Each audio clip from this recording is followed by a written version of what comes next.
I'm going to break down each event that happened in Welcome to Derry episode 5. This is the first scene. I will narrate the show. Let's dive right into it. We need to get help, guards. Get him to the infirmary now. Come on, I'm fine. Just breathe. Excuse me, sir. What the hell just happened? Help me. Oh my God. Mommy's little helper, exactly what Will and Maddie said about it. Feeding on fear. Well, if it's got nothing to feed on, then we have nothing to worry about. My mom got a refill. We'll each take as many as we can. Are you sure that's safe?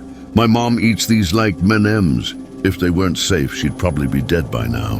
Daniel, are you all right, Dickie? He's coming for you again. Emma, Grandpa, hey Dickie, it's time. We're on the run, talking to each other with your minds. Keeping secrets from me, he replied. I may not have had the gift, but I ain't no dummy. I know everything that bitch told you. Don't listen to him. He's trying to get in your head. Oh, Dickie, oh, lock him away. Oh, what the fuck was that? What are you doing? Lee, can anyone hear me?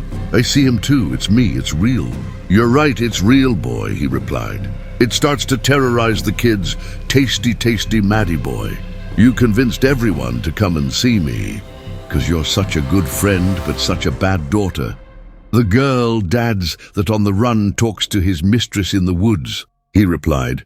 It just happened so fast, I don't know what it was. They put checkpoints on the state road going in and out of town. The mistress said we have to find someplace. We need to go come home with me. No, it's too risky. It ain't safe, you can't stay outdoors. They're coming in the woods. Welcome to Derry episode 5 ending explained. What's in Dick Halloran's box? How is it connected to Dr. Sleep? Episode 5 ends with a development that should send chills down any hardcore Stephen King fan's spine.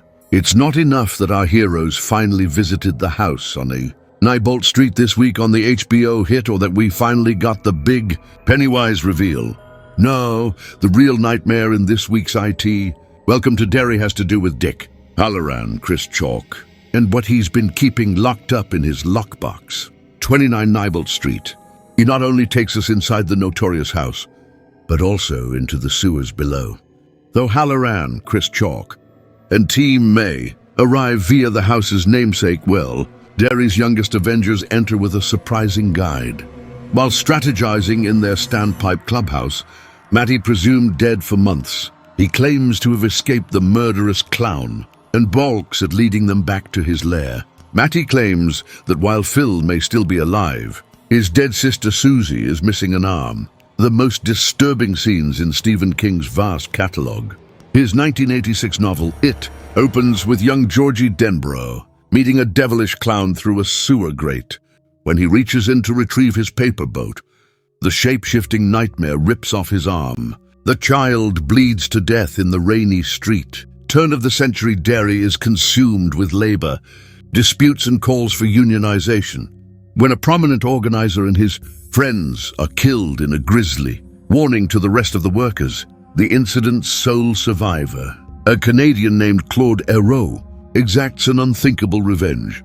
Months after the murders, he emerges from the woods and drags an axe into the crowded pub, proceeding to chop 4 men to pieces. 29 Neibolt Street may reference this horrific scene with a new bulletin snippet describing an arrest for trying to chop one of its legs with an axe. While we don't yet know who wields this infamous weapon nor the identity of their victim, this ominous report bears a striking resemblance to Hérault's ghastly crimes. Though admittedly unnerving, this sequence is all the more horrific for playing out in full view of a crowded bar. Mike's witness claims that everyone there knew exactly what was happening, but saw no need to get involved. This egregious apathy is a trademark of the strangely sinister town. We've seen bullies attack a young man on the street, with Charlotte Taylor Page the only one to intervene, and King's novel is filled with examples of adults ignoring extreme acts of cruelty and violence. In 29 Neibolt Street, Muschietti gives us a possible explanation for this disregard. Ashore, James Remar prepares his ill-conceived raid. We learn that, having nested in the town's sewer system, it may be excreting some chemical discharge that sinks into the city's groundwater, slowly poisoning the residents. As adults, they would have experienced cumulative exposure. explaining their increased obviousness with age. While ominous on its face, this revelation alludes to a more shocking connection. We will meet Mrs. Kirsch as an older woman when adult. Loser Beverly. Marsh returns to her childhood home. Outwardly kind, she invites Beverly in for tea, then slowly becomes more monstrous. Muschietti's disturbing scene in It.